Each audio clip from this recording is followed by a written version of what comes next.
Hi, I am Anudeep Dwivedi. पिछले video में मैंने आपको पब्लिक फाइनेंस के विषय में बताया था, राजस्व के विषय में बताया था, जिसे लोक वित्त भी कहते हैं। आज मैं बताऊंगा कि लोक वित्त के कितने विभाग होते हैं, कितने डिपार्टमेंट होते हैं, यानी किन डिपार्टमेंट्स का ये समायोजन करता है लोक वित्त, राजस्व। इसकी सबसे बड़ी कमेटी होती है फाइनेंस कमेटी, यानी इसमें जो फाइनेंस एडमिनिस्ट्रेशन डिपार्टमेंट होता है, वित्तीय प्रशासन होता है, जिसे हम देश का फाइनेंशियल कहते हैं, जो होता है वही सारे कार्य करता है। वित्त से संबंधित पूरे देश में सारा कार्य फाइनेंस एडमिनिस्ट्रेशन ही करता है, उसे कहते ही हैं फाइनेंस एडमिनिस्ट्रेशन। तो आइए बात करते हैं अपने टॉपिक पे। तो वित्तीय जो लोक वित्त है, इसके 6 विभाग होते हैं। पहला होता है लोक व्यय, दूसरा होता है लोक आय, तीसरा होता है लोक ऋण, चौथा होता है वित्तीय प्रशासन, और पांचवा होता है राजकोषीय नीति, और छठा होता है संघीय वित्त। संघ का मतलब है केंद्र सरकार और राज्य सरकार का मिला जुला रूप। अभी मैंने आपको छोटा बताया, अब मैं आपको क्लियर बताता हूँ। सबसे पहले बात करते हैं लोक व्यय की, पब्लिक एक्सपेंडिचर की बात करते हैं। लोक व्यय का मतलब होता है कि सरकार किन मदों पर व्यय करना चाहती है। अगर परिभाषिक रूप में देखा जाए तो लोक व्यय से आशय सरकार द्वारा एक देश की अर्थव्यवस्था में किए जाने वाले व्ययों से होता है। आपने वित्तीय प्रबंध पढ़ा होगा, फाइनेंशियल मैनेजमेंट। वित्तीय प्रबंध में जो फाइनेंस मैनेजर होता है वो वित्त की व्यवस्था करता है। वो कहता है वित्त किन साधनों से प्राप्त किया जाए, किन साधनों से प्राप्त किया जाए, वित्त को किन साधनों से प्राप्त करना है, और सबसे सस्ते साधनों को वो ढूंढता है। सबसे सस्ते साधनों को कंपनी के लिए ढूंढता है अपने। उसी प्रकार से जो तुम्हारा लोक वित्त होता है, लोक व्यय जो होता है, इसमें क्या करता है कि जो तुम्हारा सबसे सस्ते साधन ढूंढता है ना, वित्तीय प्रबंध, इसके अलावा और उसको भी उपयोग भी सही से करता है। वो ये सोचता है कि ऐसी जगह पर उसका विनियोग किया जाए जिससे उसको रेवेन्यू रिटर्न अच्छा मिले, उसको रिटर्न यानी जो प्रत्याय होता है उसको सही मिले। उसी प्रकार से लोक व्यय और लोक आय, ये दोनों एक दूसरे से परस्पर संबंधित होते हैं। जितनी हमारे पास इनकम होगी उतना हम व्यय करेंगे।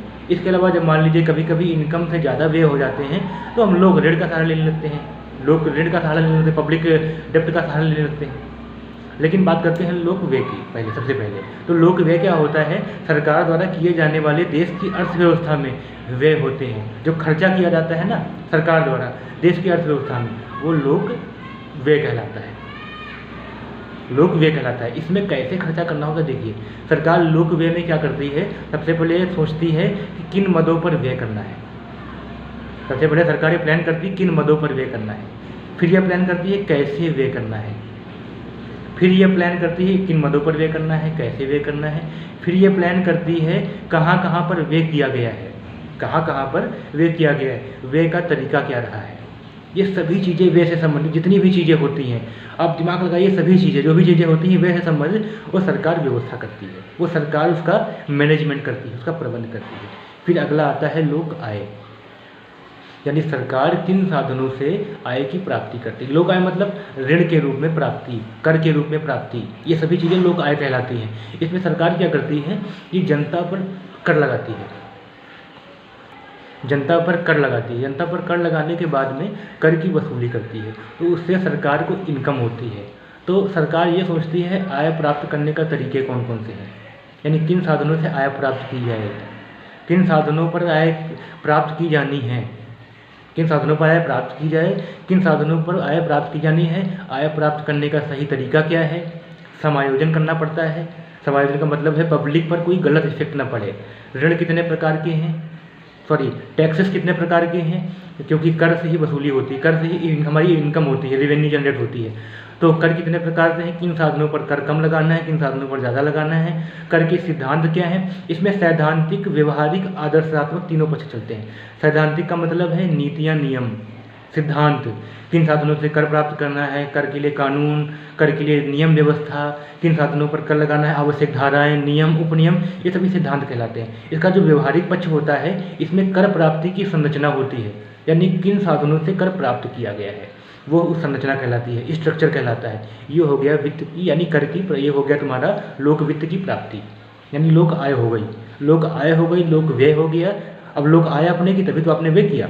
इसके बाद में आता है लोक ऋण, पब्लिक डेप्ट। जब सरकार देखती है कि उसके व्यय ज़्यादा हो गए हैं, लेकिन व्यय करना आवश्यक है, बहुत कंपलसरी है कि आपको व्यय करना ही पड़ेगा, तो उस समय सरकार क्या करती है कि ब्याज की दर पर, यानी ब्याज पर सरकार बैंक से, जनता से उधार लेती है और उस पर आवश्यक ब्याज भी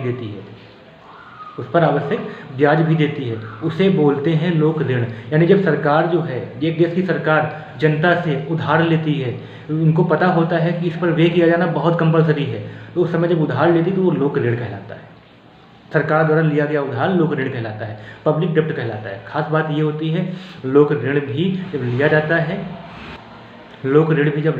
है तो उस समय ध्यान रखा जाता है कि ऋण किन साधनों से प्राप्त करना है। वित्तीय प्रबंधक को देखिए, प्राइवेट में, कंपनियों में, कॉरपोरेट में, वो लोग क्या करते हैं, वो अगर ऋण लेते हैं यानी वो डेब्ट से पूंजी इकट्ठा करते हैं, तो पहले वो क्लियर करते हैं अपने आप को कि ऋण प्राप्त करने का सही तरीका क्या है।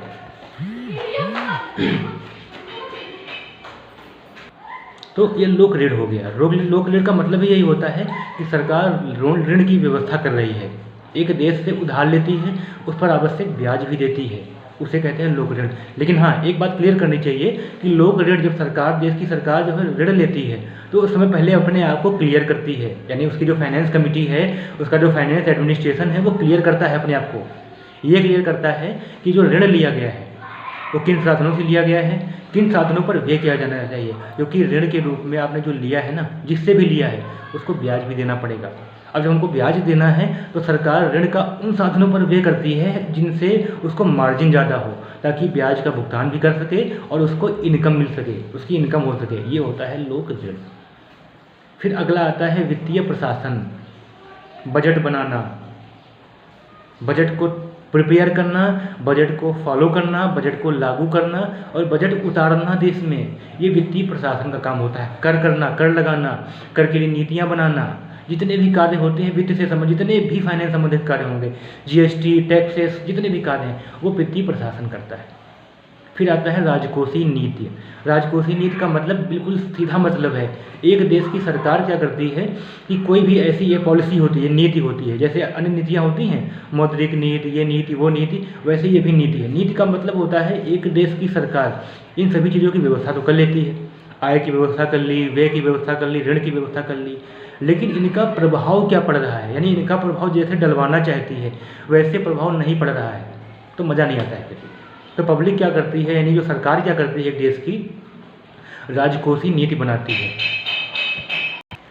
तो राजकोषीय नीति जो होती है, राजकोषीय नीति एक ऐसी नीति होती है जिस नीति के द्वारा सरकार अपने आय, व्यय एवं ऋणों का एक देश की अर्थव्यवस्था पर, उत्पादन, रोजगार, शिक्षा आदि पर इच्छित प्रभाव डालने के लिए प्रयोग करती है। राजकोषीय नीति कहलाती है, पॉलिसी कहलाती है। फिर आता है संघीय मतलब फेडरल। इसमें होता है केंद्र सरकार और राज्य सरकार का मिला जुला रोल। केंद्र सरकार यानी फाइनेंस जो कमेटी होती है या फाइनेंस एडमिनिस्ट्रेशन होता है, वो ये निर्धारित करता है कि कौन सा कर का पैसा राज्य सरकार को मिलेगा, कौन सा केंद्र सरकार को मिलेगा, या किसमें दोनों का राइट होगा। यही होता है पब्लिक फाइनेंस का पूरा वर्गीकरण, क्लासिफिकेशन।